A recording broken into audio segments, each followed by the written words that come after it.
Paz, irmãos. Deus abençoe vocês. Vocês estão bem? Parte de número 4. Agora a gente vai tratar dos textos que falam de tribulação, mas é grande tribulação, tá certo? E eu quero pedir um pouquinho de paciência para vocês esse vídeo. Acho que ele vai ficar um pouquinho mais comprido que os outros, porque eu preciso fazer um ajuste, tá certo? Eu errei no vídeo anterior que eu falei do juramento, tá certo? Como eu já postei o vídeo, eu não vou excluir o vídeo, eu não vou mudar não, deixa lá, tá certo? Mas eu quero dizer que eu errei e esse vídeo eu quero corrigi-lo. Tanto é que eu tô com uma roupa diferente aqui, né? Porque o vídeo já estava gravado. Mas quando eu fui analisar, assistir e fazer comparação com os textos, né, entrou em choque algumas coisas. Então eu precisei fazer ajuste. Então eu estou gravando de novo, tá certo? Esse vídeo. Os outros dois vão permanecer, como estão gravados, tá? Mas esse aqui, então, eu estou gravando novamente. A gente vai falar de tribulação. Primeiro entendimento. Essa tribulação que está sendo falada nos profetas, o apóstolo Paulo e Apocalipse, né, e Mateus 24, é uma tribulação que vai vir e está no futuro. É uma tribulação que nunca houve e depois dela jamais haverá outra, certo? Então será a última, mas vai ser a pior de todas. Será pior que os nossos irmãos passaram lá no passado, né? Os irmãos que foram comidos por leões, foram devorados, foram queimados vivos. Alguns foram cortados pelo meio, né? No caso do profeta Isaías. Então esses irmãos passaram por grande tribulação na vida deles. Só que essa tribulação que está por vir é pior, entende? Ela vai danificar mais, entende? Vai trazer mais angústia, vai trazer mais dor, ok? Por que eu estou fazendo essa introdução antes? Os nossos irmãos adventistas, eles creem que essa grande tribulação já ficou no passado. Inclusive, né, quando eles falam do chifre pequeno, por exemplo, desse que a gente está falando, para eles também ficou no passado. Se o chifre pequeno ficou no passado, a grande tribulação também ficou no passado. Então, no passado, para eles aconteceu a grande tribulação para os irmãos, os mesmos do quais eu já falei aqui que aconteceu a grande tribulação. Já mudou os tempos e a lei para eles, né, no caso, para eles, Roma mudou os tempos e a lei, obrigou a maior parte do povo a guardar o domingo e não o sábado. Se você conversar com um adventista, ele vai falar para você. Vocês guardam o domingo, que não é o dia certo de guardar é o dia sábado. Entende? Há essa acusação na boca dos adventistas contra nós. Mas nós não guardamos o domingo. Nós não temos base bíblica, né, para guardar o domingo. Nenhum momento. A base bíblica é para guardar todos os dias como se fosse o sábado, né? Esse seria o correto. Viver todos os dias como se fosse um sábado, né? Esse é o desejo de Deus, essa é a vontade do Espírito, né? Que o ser humano todos os dias se agrade dele, guarde, separe para ele, certo? E se for olhar bem mesmo para guardar o sábado está no último dia da semana. Ou seja, o último dia e o último momento. Eu vou guardar, vou usar o primeiro dia, segundo dia, terceiro dia, quarto dia, quinto dia, sexto dia. Vou gastar todas as minhas energias. Aí no sétimo dia que eu estou cansado, estou um bagaço, aí eu vou guardar para Deus, separar para Deus, resto. Entende? Então nós adoramos a Jesus nos domingos, não porque é domingo, primeiro dia, mas sim porque nós estamos dando as primícias. Nosso primeiro dia, nosso primeiro momento, estamos dando para Jesus. Mas nós não guardamos só o domingo, nós vivemos todos os dias como se fosse o domingo. Entende? É diferente, tá certo? E essa mesma situação, por eles crerem que o chifre pequeno mudou a lei e os tempos no passado e perseguiu a igreja no passado, para eles já aconteceu o evento da estrela cair do céu, a lua se tornar em sangue e o sol se escurecer. Para eles aconteceu isso em 1844. Inclusive deu o início da expiação de pecados no verdadeiro santuário lá no céu. Tem livrinhos, né? Eu já estudei livrinhos deles, vários, que falam isso. Em 1844, Jesus começou a fazer expiação pelos pecados lá em cima, né? Quer dizer que quem viveu antes dessa época não teve pecado expiado pelo santuário lá em cima, por Jesus lá em cima? Como é que faz? Essas pessoas que ficou de 1844 até a época que Jesus saiu da terra, por exemplo, são 1800 anos de pessoas que ficaram sem ter seus pecados expiados. Tem lógica isso?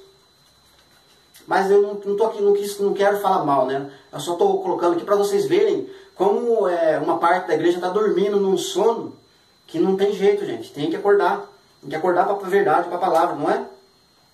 Daniel 12:1. Nesse tempo se levantará Miguel, o grande príncipe, o defensor dos filhos do seu povo. E haverá tempo de angústia do qual nunca houve, desde que houve nação até aquele tempo. Mas naquele tempo será salvo o teu povo, e todo aquele que for achado escrito no livro, o livro da vida, né? Mas então percebe que, para ficar no passado, essa ideia de grande tribulação ficar no passado, teria que ter aparecido Miguel, né? Na Terra, né? Quando é que Miguel esteve na Terra nessa época? Não teve, não mostrou, né? É lógico que aponta para o futuro, né?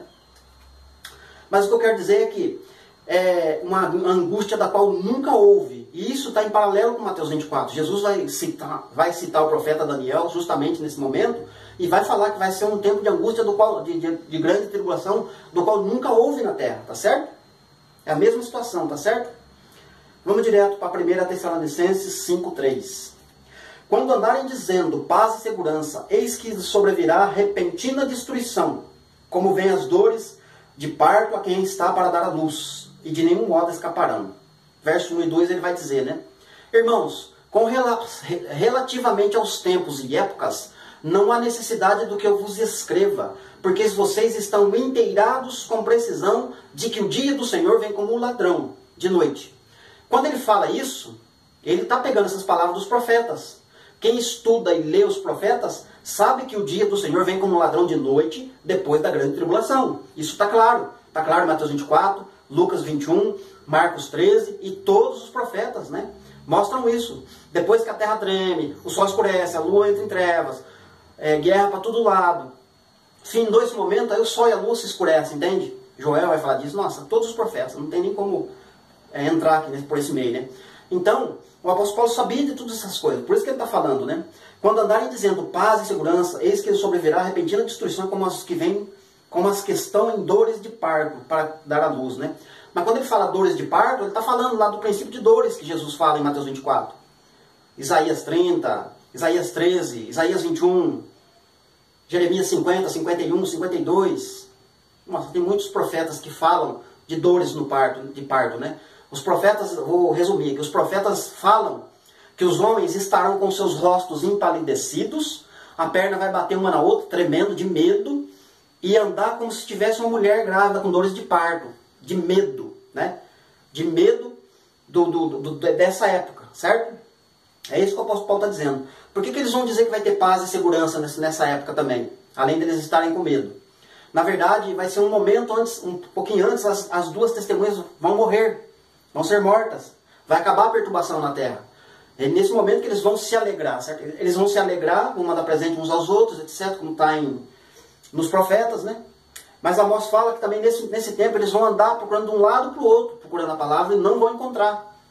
Porque eles vão querer procurar prédio, vão procurar templo, vão procurar igreja e não vão achar igreja. Porque nessa época não vai ter igreja, né? A besta vai com certeza destruir todos os templos, né? Não haverá igreja nesse tempo. E as pessoas vão procurar a palavra, mas a palavra, a igreja é o homem, né? O templo é o homem. Tá certo, irmãos? Mas o que eu quero dizer é que o apóstolo Paulo está referindo-se a dores de parto, grande tribulação, nesse ponto, nesses períodos, tá certo? Espero que os irmãos tenham compreendido essa parte. Vamos direto para Apocalipse. Apocalipse 10, do 1 ao 7, diz assim: Vi outro anjo forte descendo do céu, envolto em nuvem, com o arco-íris por cima da sua cabeça, o rosto era como o sol, e as pernas como coluna de fogo. E tinha na sua mão um livrinho aberto. Pôs o pé direito sobre o mar e o pé esquerdo sobre a terra. E bradou em grande voz como ruge o leão. E quando ele bradou, desferiram 7 trovões e as suas próprias vozes. Até aqui tá bom. Daqui a pouco a gente leu 4. Eu li do 1 até o 3. Aqui está fazendo alusão ao capítulo 12 de Daniel. Capítulo 12 de Daniel não está o homem de linho finíssimo de um lado do rio. Do outro lado da margem do rio está o Miguel, certo? Conversando. E Miguel pergunta: quando é que vão se cumprir estas maravilhas, né? No qual eu já falei que acontece um pouquinho antes, né? Ressurreição dos mortos, arrebatamento, transformação do corpo, vinda de Jesus. Vai ser depois o homem de veste de linho fino vai responder, né? Será depois de um tempo, 2 tempos e metade de um tempo, né? Ou seja, depois de 3 anos e meio. E essa mesma expressão está acontecendo aqui em Apocalipse 10, né? O anjo, esse anjo que está descendo, ele tem nas suas pernas como coluna de fogo, mas ele está envolto em nuvens, fazendo uma alusão lá na lei, Lá no Êxodo, quando os israelitas estavam no deserto, tinha um anjo que de dia era coluna de nuvem e à noite ele era coluna de fogo. E esse mesmo anjo os guiava, os protegia, certo? E os direcionava, tá certo, irmãos? Fazendo alusão, certo? Do anjo que estava protegendo eles. Por isso que Daniel, no capítulo 12, começa a mostrar, né? Se nesse tempo se levantará Miguel, o defensor dos seus filhos, né? O mesmo que defendeu eles lá no Egito, contra Faraó, né? Vai levantar de novo para defendê-los. Verso 4. Logo que falaram os 7 trovões, eu ia escrever, mas eu ouvi uma voz do céu dizendo, guarde em segredo que os 7 trovões falaram, e as não escreva. Verso 5. Então o anjo que eu vi sobre o mar e sobre a terra, levantou a mão direita para o céu e jurou por aquele que vive pelo século dos séculos. O mesmo que criou os céus, a terra e o mar e tudo o que neles existe. Já não haverá demora. É nessa frase que eu quero trabalhar com vocês. Mas percebe que ele levantou a mão no céu, fez o juramento, o mesmo que acontece lá no capítulo 12 de Daniel, o paralelo que está acontecendo, só que aqui está com mais detalhes, mais informações. Já não haverá demora, mas ainda falta 3 anos e meio. O mesmo que foi falado lá em Daniel capítulo 12. Por isso que o apóstolo Paulo escreveu, né? Quando eles estiverem... como é que está a expressão? Vamos ler de novo. Quando andarem dizendo paz e segurança, eis que sobrevirá repentina destruição. Então, as pessoas vão estar andando, né, se alegrando, porque as 2 testemunhas acabaram de ser mortas, e eles se alegraram.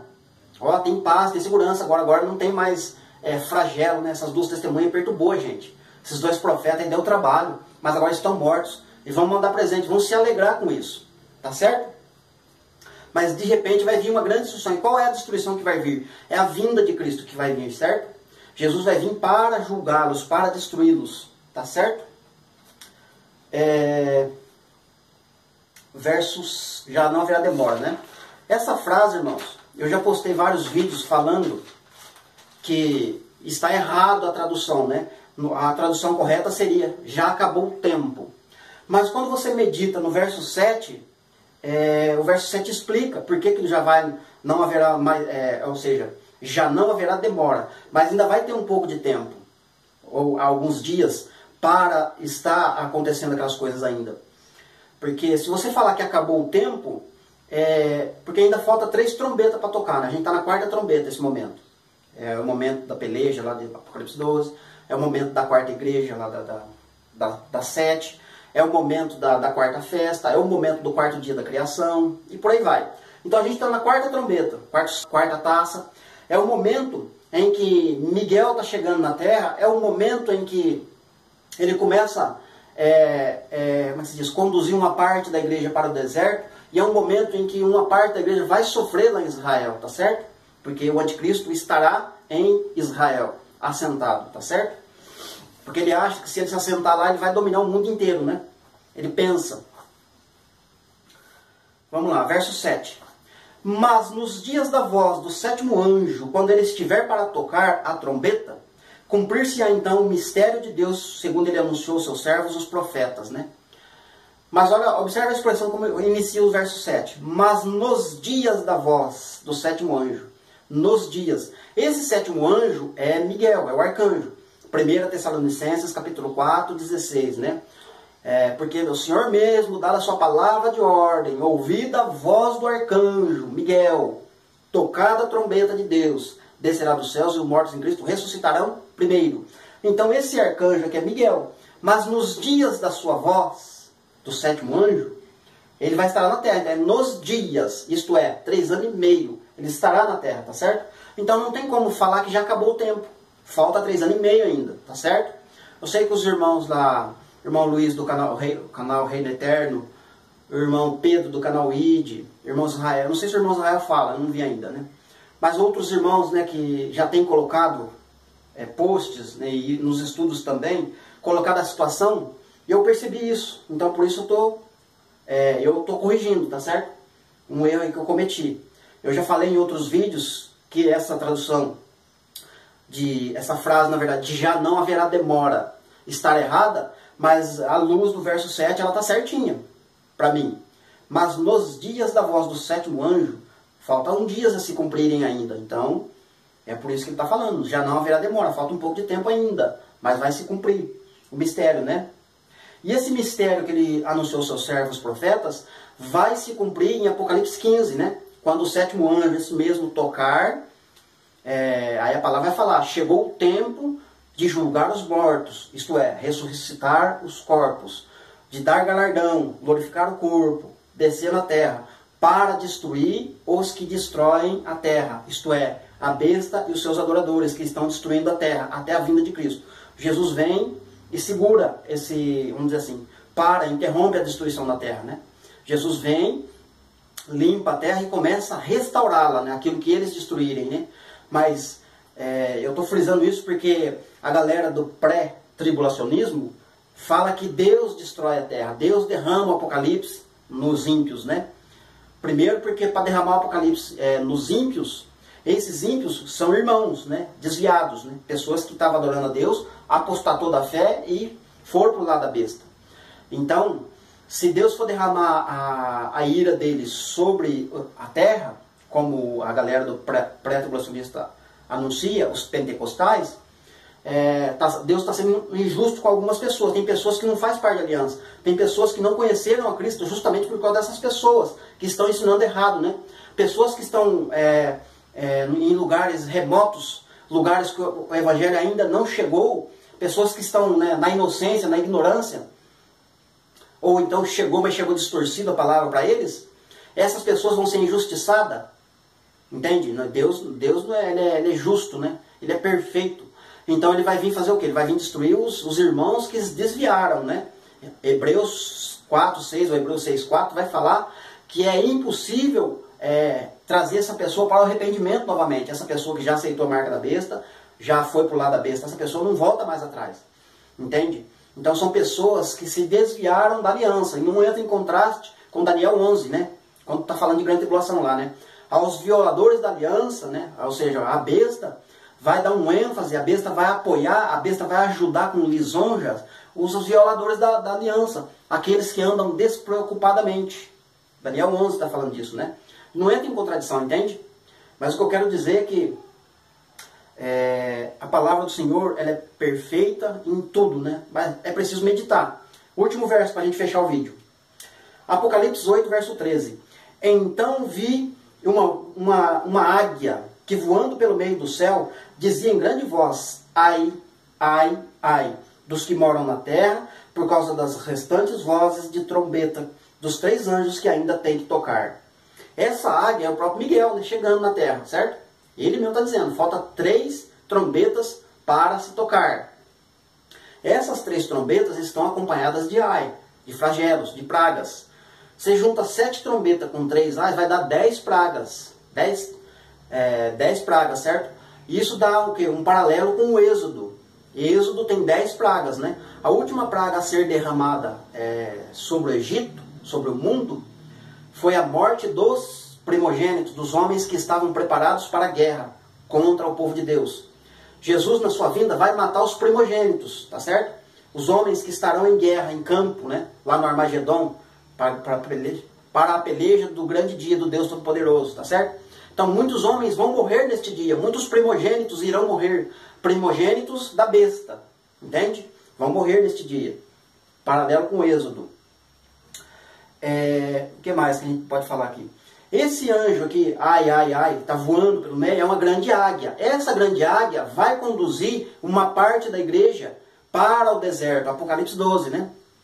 Quando o dragão é jogado na terra, porque Miguel está lá em cima, peleja, ele joga ele na terra, ele persegue o descendente da mulher que está com dores de parto, grande tribulação, persegue ela, uma parte ele mata, porque está lá em Israel, região de Israel, a outra parte ele conduz como uma grande águia, para um lugar que Deus havia preparado, um lugar que vão ficar sustentados por 1260 dias, por 3 anos e meio.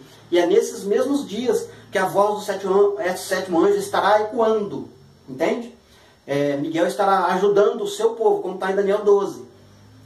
Por exemplo, Ló, quando ele estava em Sodoma e Gomorra, apareceu 2 anjos lá: olha Ló, vamos sair daqui, porque Deus vai destruir este lugar. Vamos para outro lugar que a gente preparou para você. Você vai ficar escondido lá. Deus vai destruir este lugar.